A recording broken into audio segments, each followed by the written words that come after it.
Mariah Carey, songbird supreme, queen of Christmas, dedicated philanthropist. I love and appreciate you so very, very much. American singer, songwriter, record producer, and actress. Best known for her 5-octave vocal range, melismatic singing style, and signature use of the whistle register. Carey has firmly put her stamp on the modern music industry, inspiring female artists all over the world. For me, it's about connecting with the fans.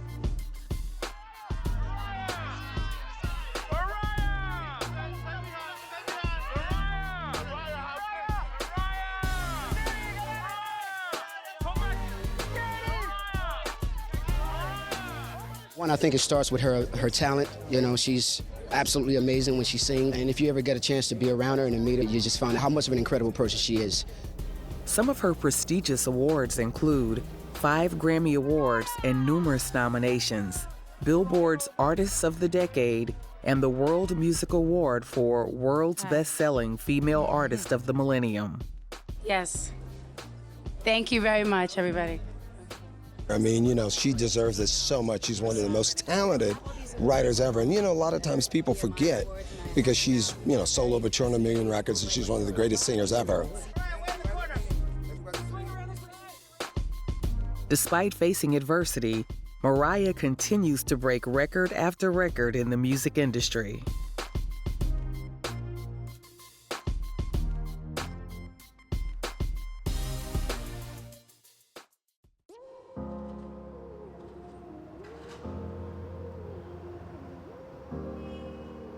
Mariah Carey was born in Huntington, Long Island, New York on March 27, 1969.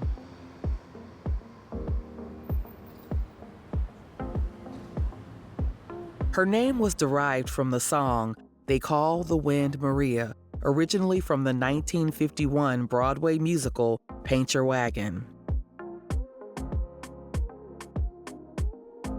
The youngest of 3 children, Mariah comes from a multicultural background.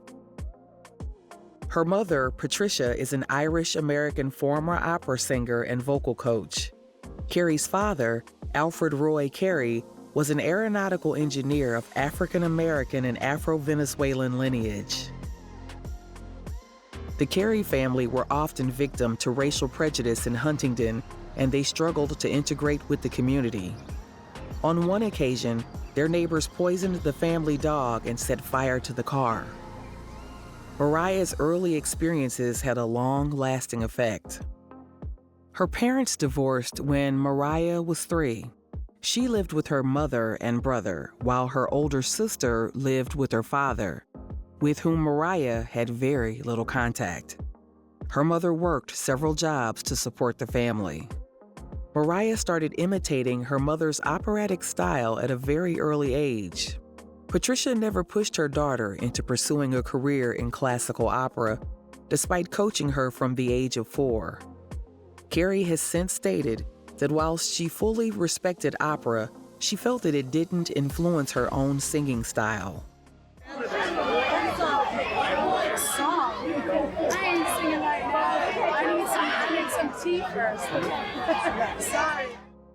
Music quickly consumed her. The young girl lived and breathed singing, often missing school due to her work as a demo singer. Her time working in the Long Island music scene introduced her to a variety of accomplished musicians, some of whom helped her co-write material for her demo tape.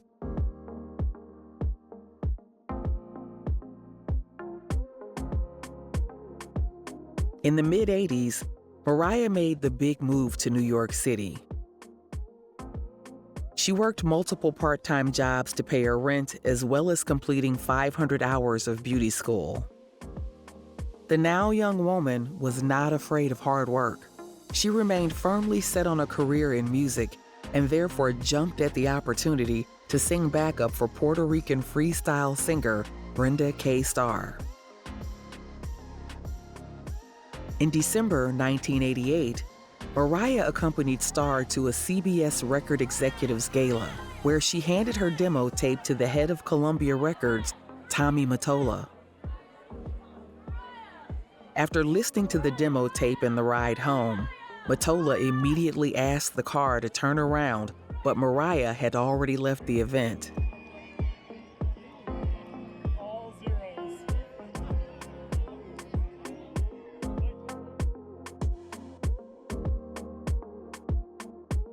In what has been described as a modern-day Cinderella story, Mottola spent the following 2 weeks searching for Mariah.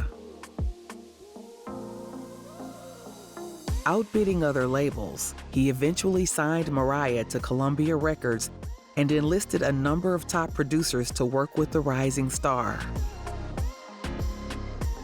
I just think that the whole principle of competition in music is a little bit of a strain because it's not really about that to me. It's all about everybody's individual artistry, but it's fun and it's great, and I think that it's all about having a good time. The label soon pitted her against rival chart-topping female artists such as Whitney Houston and Madonna.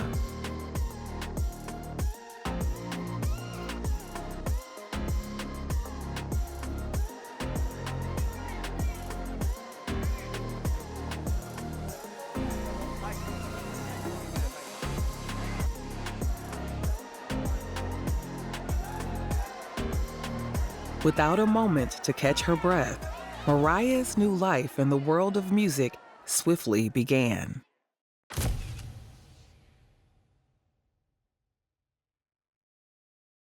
After a slow start, her debut self-titled album, Mariah Carey, eventually topped the Billboard 200 for 11 consecutive weeks, following her exposure at the 33rd Annual Grammy Awards, where she won the award for Best New Artist and Best Female Pop Vocal Performance for a single, Vision of Love, 1990.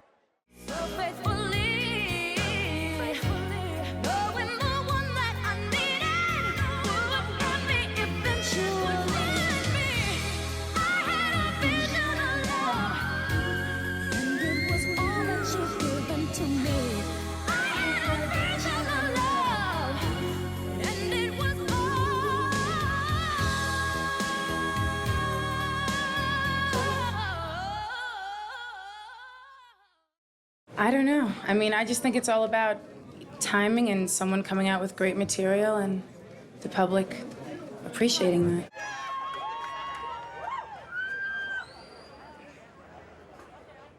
Get a chance to, blend my sound with other people's voices, and it's just a different thing than going in the studio by yourself. I've actually had a really good time with it on this project.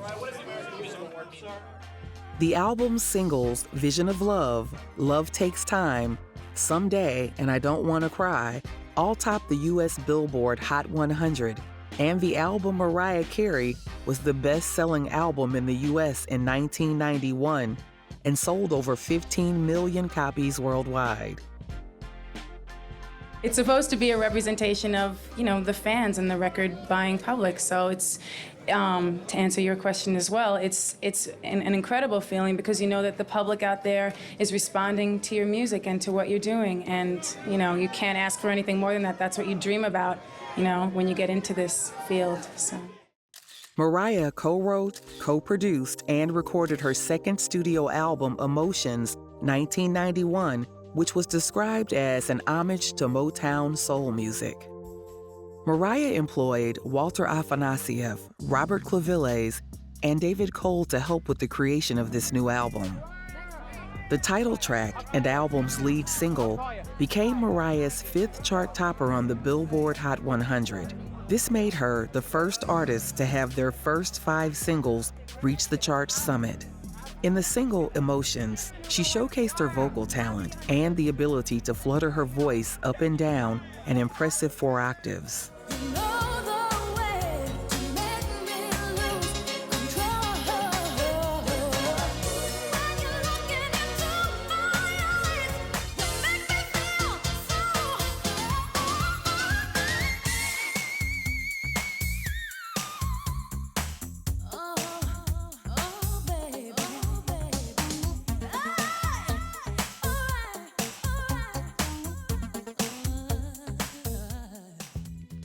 Whilst the album managed sales of 8 million copies globally, it was unable to reach the commercial and critical heights of its predecessor. Mariah reportedly refused to embark on a world tour to promote the album, which she explained was due to stage fright and the vocally challenging nature of her material. In light of this speculation grew that Mariah was, in fact, incapable of producing the perfect pitch and 5-octave vocal range for which she was known for. In order to put a stop to such speculations, Mariah booked an appearance on MTV Unplugged. Only a few days prior, Mariah and Afanasieff decided to include a cover version of the Jackson 5's infamous song, I'll Be There, to the set list.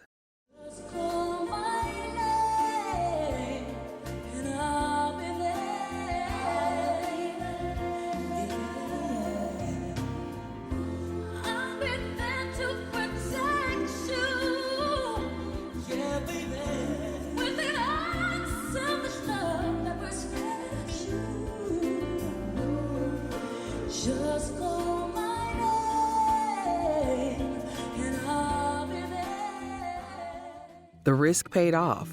Mariah's live performance proved a major hit. I'll Be There became her 6th single on the Billboard Hot 100, and Sony released it as an EP. Carey had proved herself as a viable live performer, finally putting the criticisms and rumors to bed.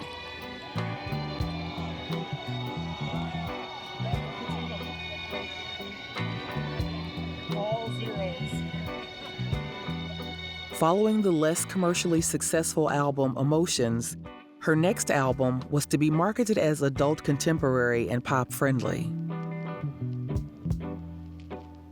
Mariah and Afanasieff worked together to produce the album Music Box, which began their songwriting partnership. She began dating Tommy Mottola while recording Music Box and married him in June 1993. It was a $500,000 ceremony at St. Patrick's Cathedral and was inspired by the wedding of Prince Charles and Lady Diana Spencer. Her excuse for using the royal wedding as a basis for her own was that she never really had much interest in weddings as a girl, and she wanted to know what such a gala affair would be like.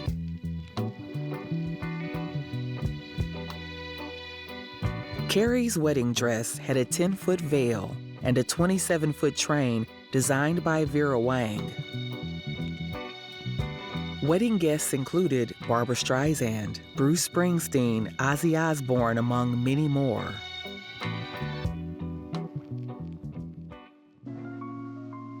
The Music Box album was released in August 1993 to mixed reviews.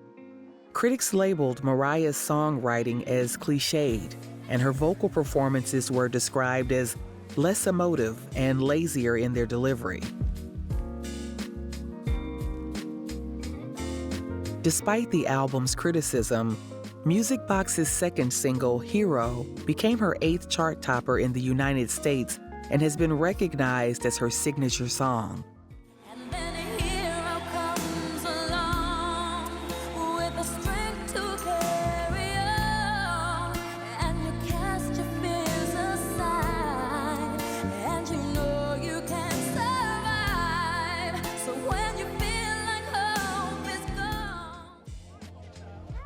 Hero calls for people to find the strength within themselves to keep going through the toughest of times.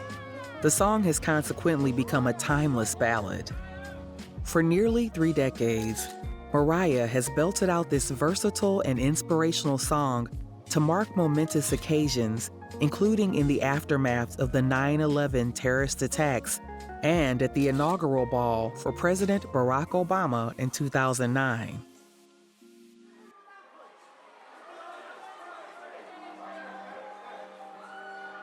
In 1994, Mariah turned her hand to one of the most competitive genres, Christmas music. Merry Christmas was released on November 1st, 1994, and became the best-selling Christmas album of all time, with global sales of over 15 million copies. 9,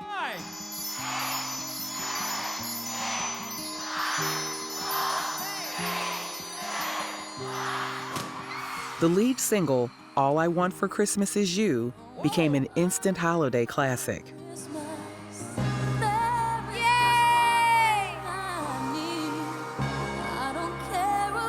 Thank you, Mariah, and help along the child.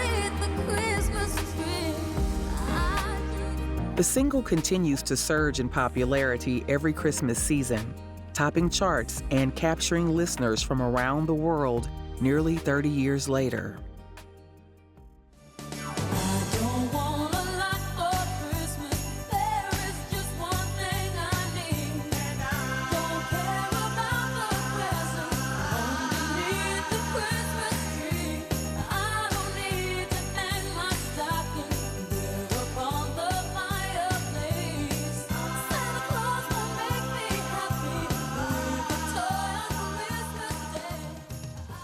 In October 2017, it had become the 11th best-selling single in modern music. Eternalized in the Music Hall of Fame, All I Want for Christmas Is You, the beloved festive anthem, made Mariah Carey the Queen of Christmas. Outside of music, Mariah often devotes her free time to philanthropy. In the 1990s, Mariah became associated with the Fresh Air Fund and was the co-founder of a camp in Fishkill, New York, that enables inner-city youth to embrace the arts and introduces them to career opportunities.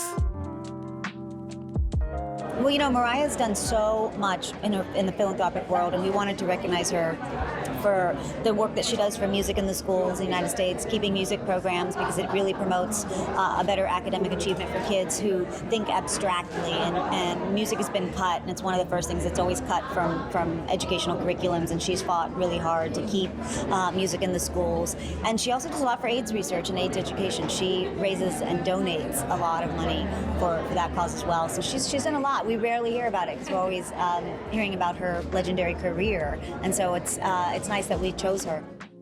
The camp was called Camp Mariah in dedication of her generous support to Fresh Air Children, and she received a Congressional Horizon Award for her youth-related charity work.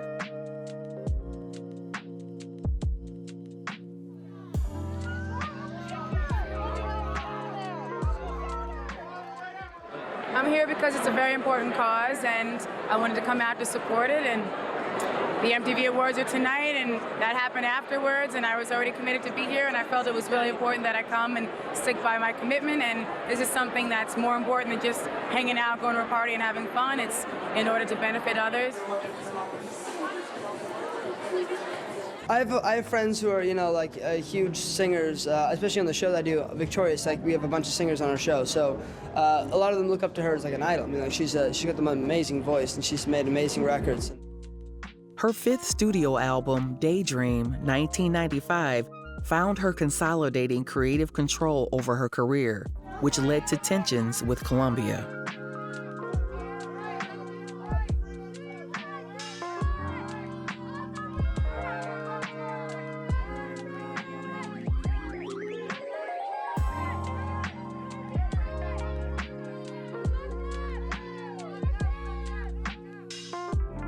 The album featured her departure from pop to more R&B and hip-hop. Critically, the album was described as Mariah's best to date. The New York Times concluded Mariah's songwriting skills had taken a leap forward and become more relaxed, sexier, and less reliant on thudding cliches. I mean, you know, she deserves this so much. She's one of the most talented writers ever. And, you know, a lot of times people forget because she's, you know, sold over 200 million records and she's one of the greatest singers ever. But they forget that she writes the songs. So, you know, this is a great honor for her, a great honor for us, a great honor for everyone, actually. You know what I mean? She's a real writer.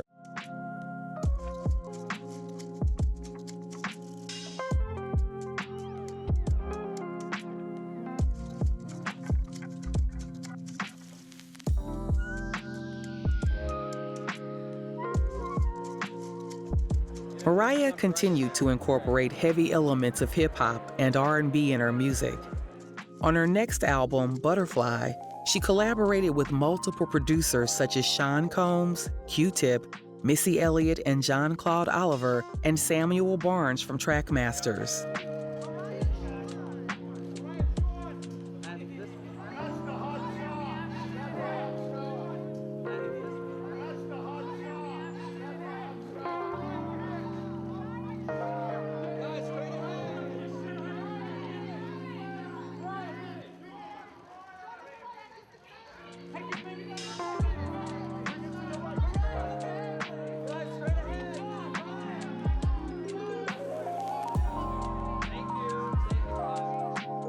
To this day, Carey views Butterfly as a real turning point in her life and career.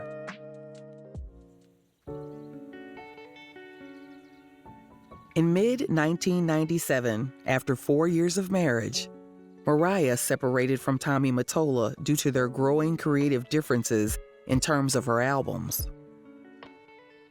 Mariah also described Mottola as increasingly controlling, which contributed to the deterioration of their relationship.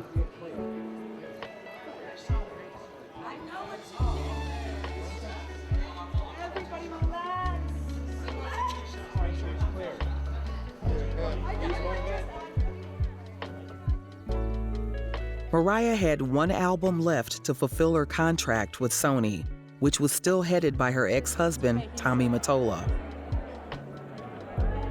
She was anxious to separate herself professionally from the record label and completed her album in 3 months. The album, titled Rainbow, was her first album not to feature Walter Afanasieff, and instead, Carey chose to work with David Foster and Diane Warren.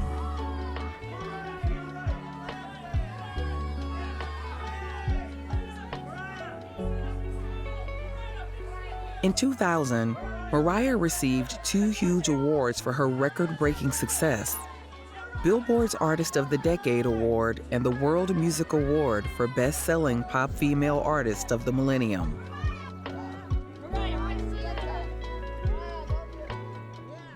It's an amazing honor because all my life I've been a songwriter. Even as a little girl, I was writing poetry. That was my release. That was, something that got me through tough times. And so being able to be acknowledged for songwriting is something that's awesome because not everybody realizes that I write my own material and that I always have.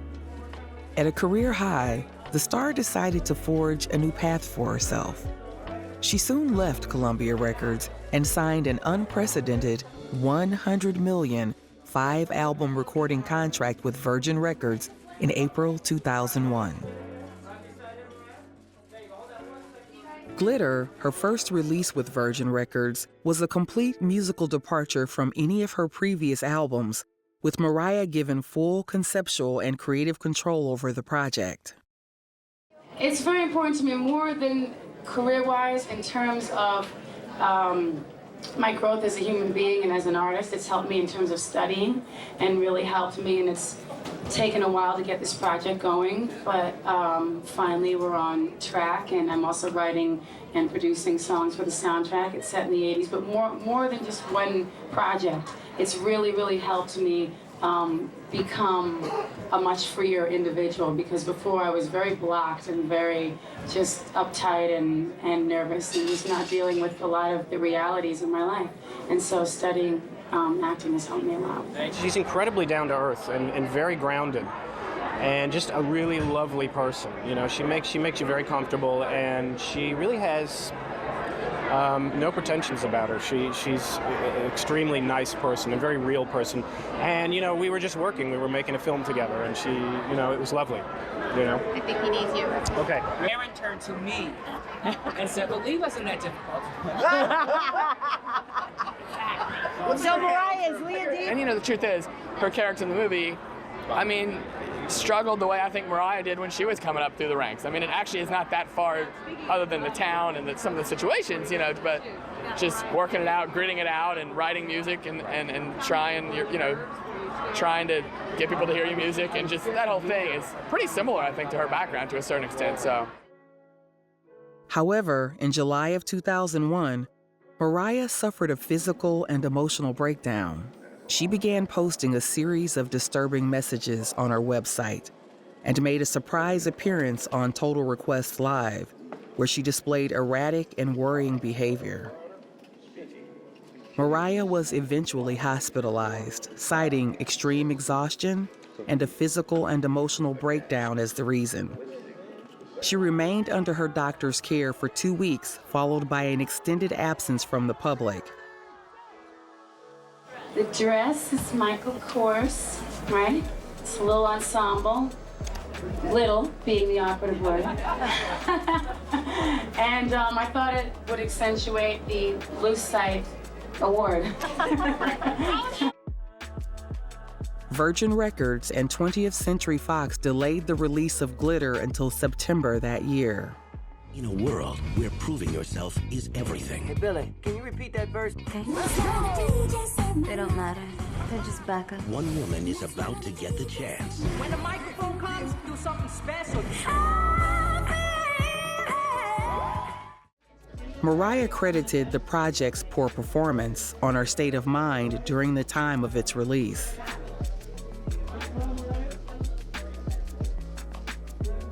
Regretting her decision to join Virgin Records as a complete and total stress fest, Mariah decided to buy out her contract with Virgin. She soon launched the record label Monar C with Island Records. I don't know, it's just this euphoric feeling of finally being in a place where I feel really like what I've done is paying off for the first time personally and professionally. Mariah now had full creative control over her life and career.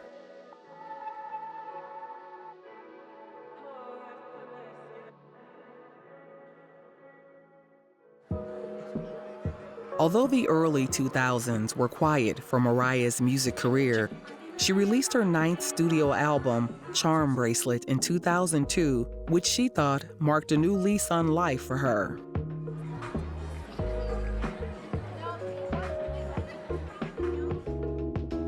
I love her because she's old school, isn't she? She's like proper balmy, you know, I love it. But will you have her on your show? Oh, I'd love to have her on, and she could sing. Mariah's 10th studio album, The Emancipation of Mimi, was produced with Neptune's, Kanye West, and Mariah's longtime collaborator, Jermaine Dupri. She described the album as a party record, which was warmly accepted by critics. This is the point when I need everybody to get to the dance floor. It's like that, y'all. That, y'all. That, y'all. That, y'all. That, or that, or like that, y'all. That, y'all. That, y'all. That, y'all. That, y'all. That, y'all. That, or that, or like that, y'all. That, y'all. I came to have a party. The album's second single, We Belong Together, became her big comeback track after a few years out of the spotlight. Critics heralded the song as her return to form.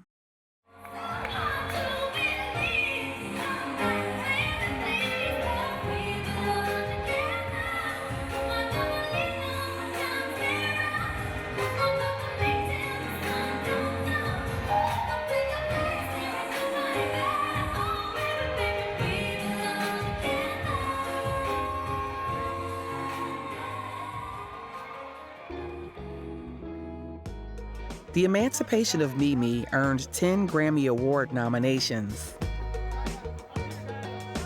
Mariah won Best Contemporary R&B Album and Best Female R&B Vocal Performance and Best R&B Song for We Belong Together. This song became Mariah's 16th chart topper on the Billboard Hot 100 and was listed as the Song of the Decade. To feel that R&B has always been close to my heart, and you know, it's one of those things where I'll always make music, I'll always sing and write songs, but writing songs is something I just have to do for me as an individual. Well, first of all, I want to give all respect to Mariah Carey tonight. She's been absolutely phenomenal throughout her entire career, so I'm honored, completely honored to be here tonight to celebrate her. However, the pop icon showed no appetite for slowing down. In early 2007, Mariah created her 11th studio album, E = MC Squared.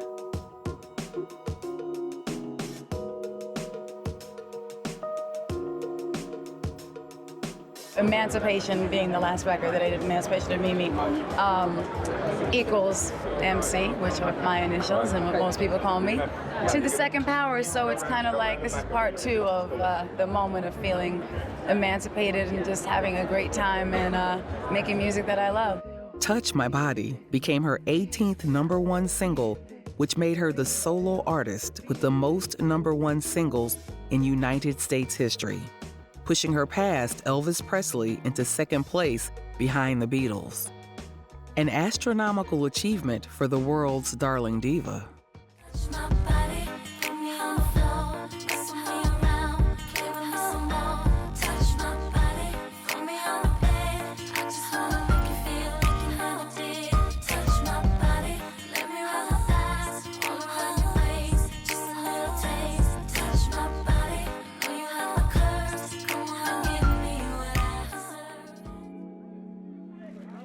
A year later, Mariah's personal life took a new direction.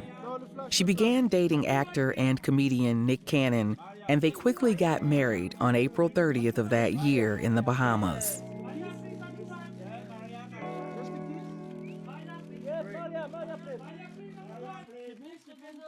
Happy and in love, the pair welcomed twins Monroe and Moroccan 3 years later. Her family was now complete.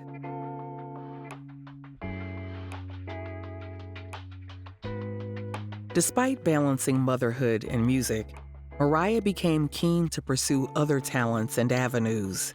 And, to the delight of many fans, the star turned to acting.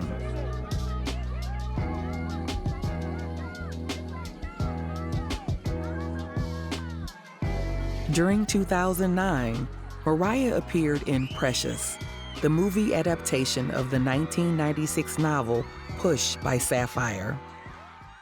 So I called Mariah. I said, Mariah, what you doing? You wanna work on a movie called Precious? And she said it was a book that she loved.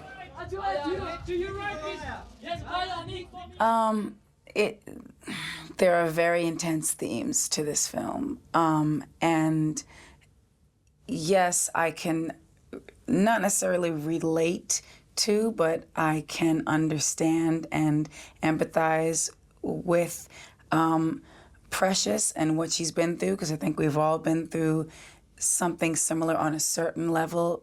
You know, maybe it's on a smaller level, maybe it's on the same level, but it's just not as deep. And so I felt that it was my duty just to really, like I said, strip down all the, you know, extras and really just be raw in this film and really try to do my best to bring to light what was going on with her character to help other people, because I do think this film is going to help a lot of people.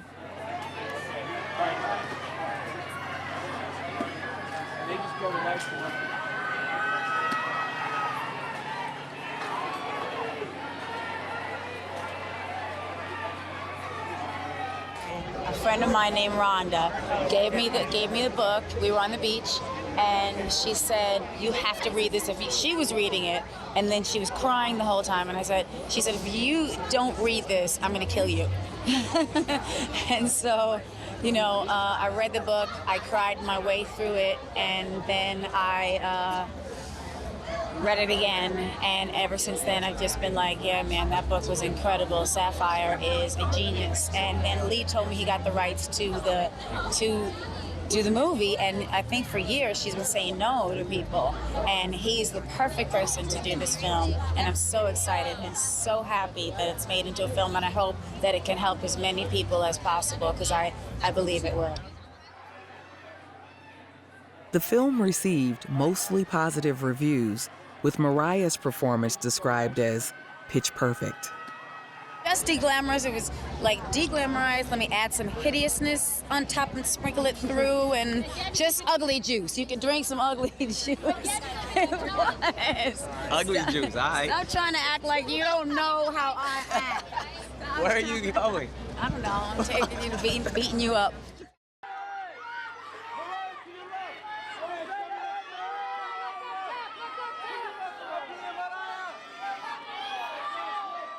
I've learned so much, not just from reading the novel to doing the part of Miss Weiss, who is not a very likable character, and I had to kind of go there and say, what does this woman feel every day? What is it like to be in this situation every day? In addition to just losing everything about me, not just my hair, my makeup, but you know, mannerisms, all those things. But Precious And then when Oprah and Tyler joined on, I mean, it was just enough for me that Lee was there guiding me through, and we all had a great time. But when Oprah and Tyler came along, it was amazing. In 2010, Mariah won the Breakthrough Actress Performance Award for her role in Precious. You gonna stand up there and look down at me like you're a woman? You don't know what real women do. Real women sacrifice. Now smile about that, you fat bitch. Get down here. Can we talk about the abuse in your household? You know what I'm talking about. You sit there and judge me, and you write them notes on your pad about who you think I am. In 2015, she was awarded a star on the Hollywood Walk of Fame. When one describes Mariah as a diva, I instantly think of all the kind gestures, like never forgetting my children's birthdays, right? Or the fact that she never has a bad word to say about anyone, even if it isn't always reciprocated, ever. I mean, it's a beautiful thing.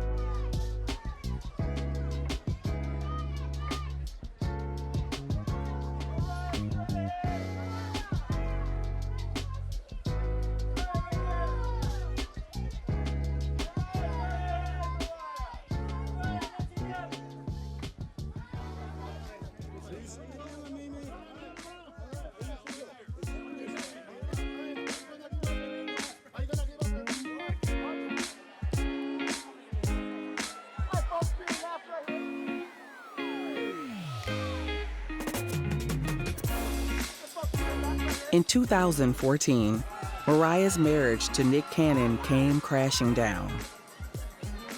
Balancing personal and professional life became too much for the duo.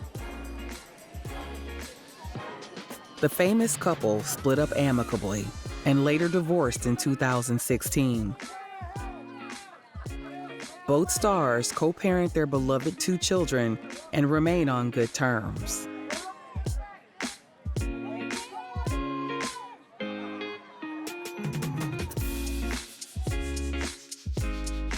Nick now has 12 children with 6 different women, but remains wholeheartedly respectful towards Carey.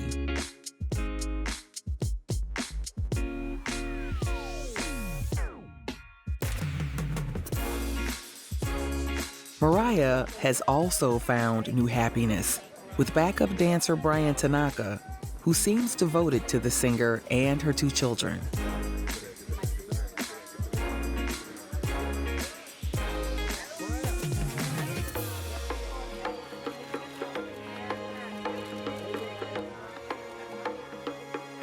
Hey, Mariah, did you accidentally steal Meryl Streep's seat? It wasn't on purpose. Her heart is gold. Her heart is pure.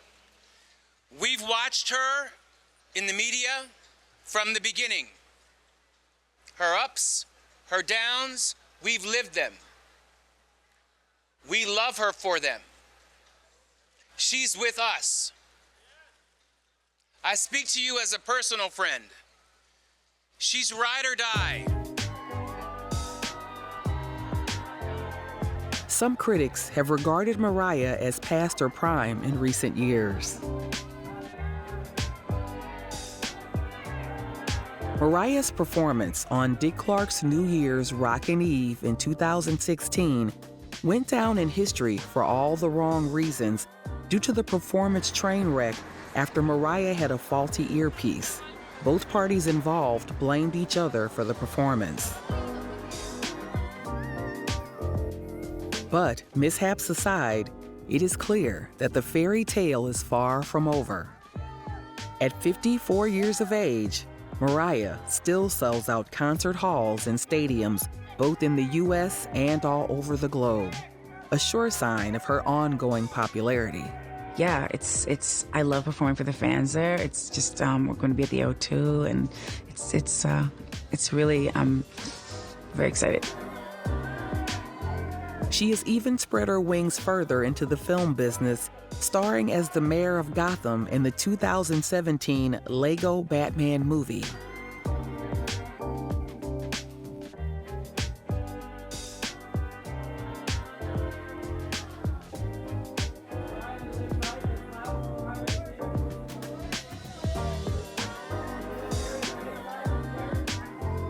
In September 2020, Mariah released her memoir, The Meaning of Mariah Carey. The book recounts an improbable and inspiring journey of survival and resilience as she struggles through complex issues of race, identity, class, childhood, and family trauma during her meteoric rise to superstardom. Thank you so much to everybody for being here. I love and appreciate you so very, very much. The New York Times bestseller told her story on a personal level, tracking just how far the little girl from Huntington had come. And if one thing is for certain, Mariah Carey's journey is far from over yet.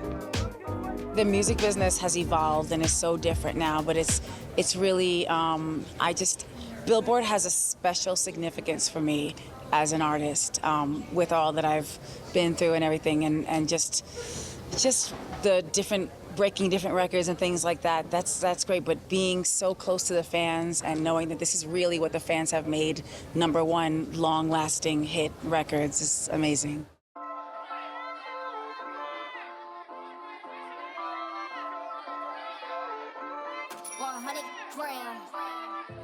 Nice to see you. Good to see you. We'll see you soon. Okay, let's see you soon. It was great. Right there, right there, right there.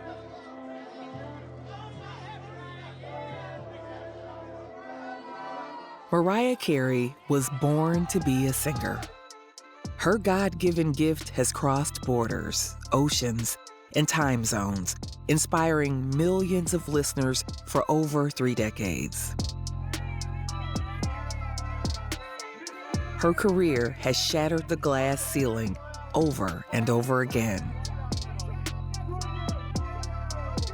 Her stardom and voice continue to break down barriers and lead the way in creating a clearer path for multiracial artists everywhere. Like I'm this princess that fell down from, Never Never Land and grew up, exfoliating my skin with diamonds. No, that's not who I am. I really kind of had a lot of intense things happen to me as a child and growing up and stuff like that.